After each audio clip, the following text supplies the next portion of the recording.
This probably also has, very humbly, some such object distantly before him. A picture of surpassing godlike nobleness, a picture of a King Arthur among men, may perhaps do much, but such pictures cannot do all.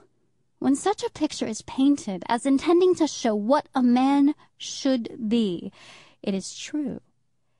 If painted to show what men are, it is false.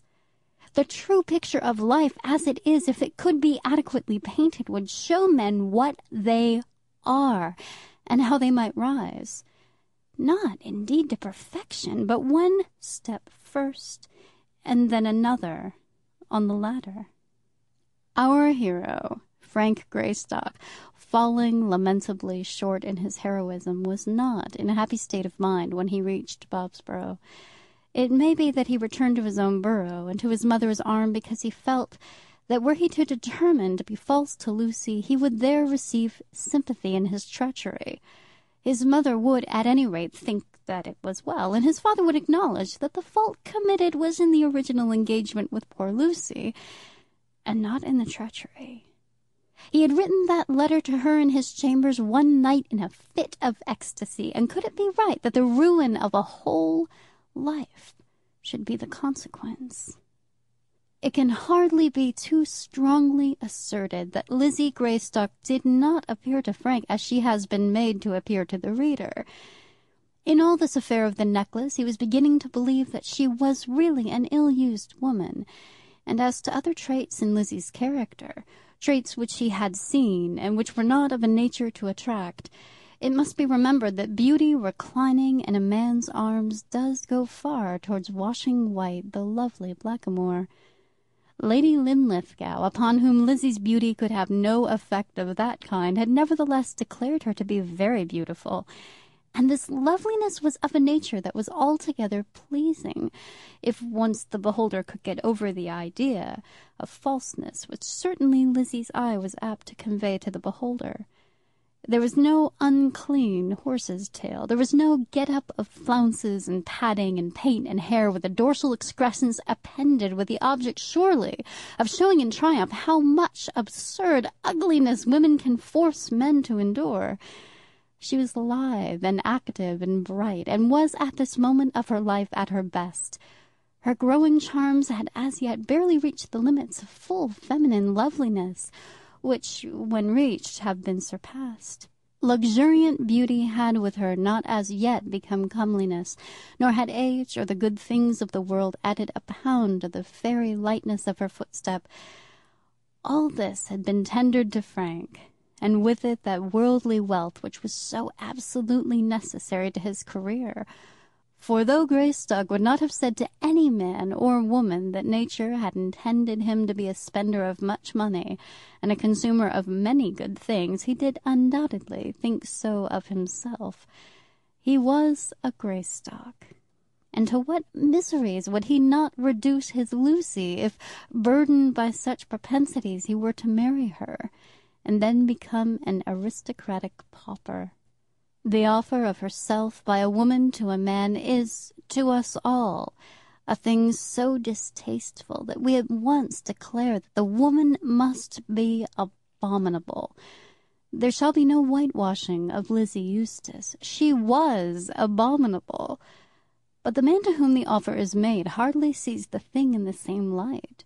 He is disposed to believe that in his peculiar case there are circumstances by which the woman is, if not justified, at least excused.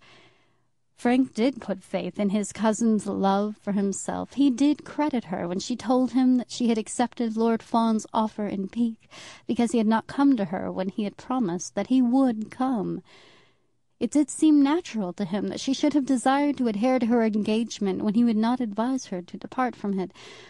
And then her jealousy about Lucy's ring and her abuse of Lucy were proofs to him of her love.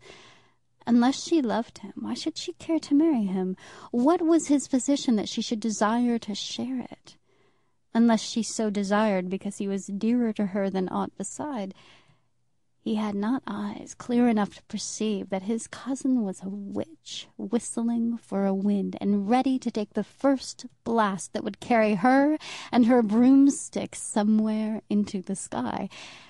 And then, in that matter of the offer, in which ordinary circumstances certainly should not have come from her to him, did not the fact of her wealth and of his comparative poverty cleanse her from such stain as would, in usual circumstances, attach to a woman who was so forward?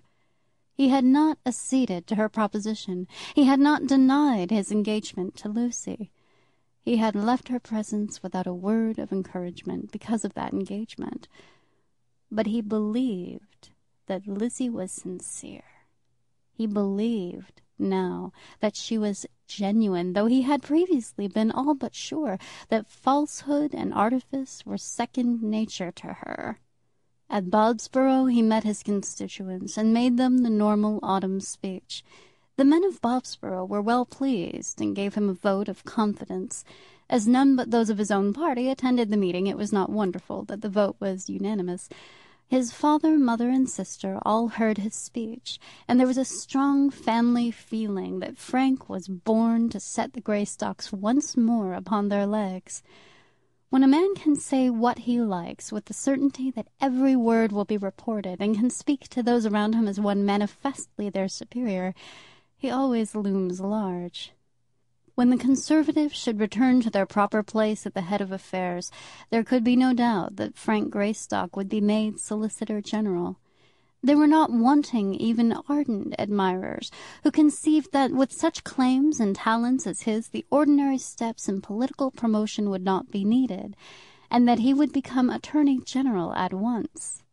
All men began to say all good things to the Dean, and to Mrs. Greystock it seemed that the woolsack, or at least the Queen's Bench with a peerage, was hardly an uncertainty.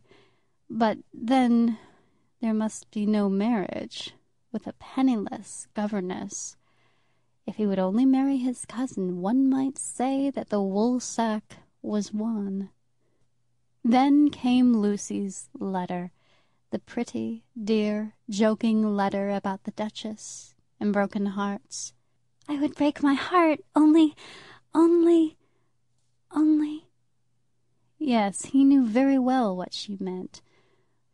"I shall never be called upon to break my heart, because you are not a false scoundrel.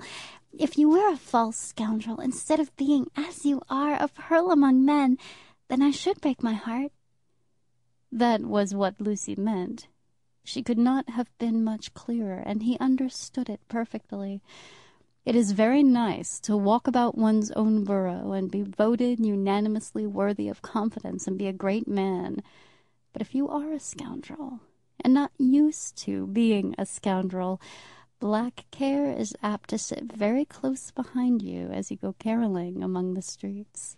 Lucy's letter required an answer, and how should he answer it? He certainly did not wish her to tell Lady Linlithgow of her engagement, but Lucy clearly wished to be allowed to tell, and on what ground could he enjoin her to be silent? He knew, or thought he knew, that till he answered the letter she would not tell his secret, and therefore from day to day he put off the answer.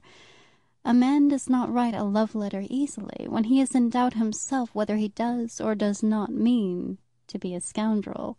Then there came a letter to Dame Greystock from Lady Linlithgow, which filled them all with amazement.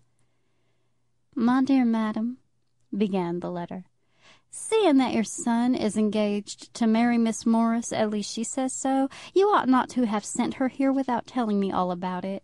She says you know of the match, and she says that I can write to you if I please. Of course, I can do that without her leave, but it seems to me that if you know all about it and approve the marriage, your house and not mine would be the proper place for her. I'm told that Mr. Greystock is a great man. Any lady being with me as my companion can't be a great woman, but perhaps you wanted to break it off, else you would have told me. She shall stay here 6 months, but then she must go.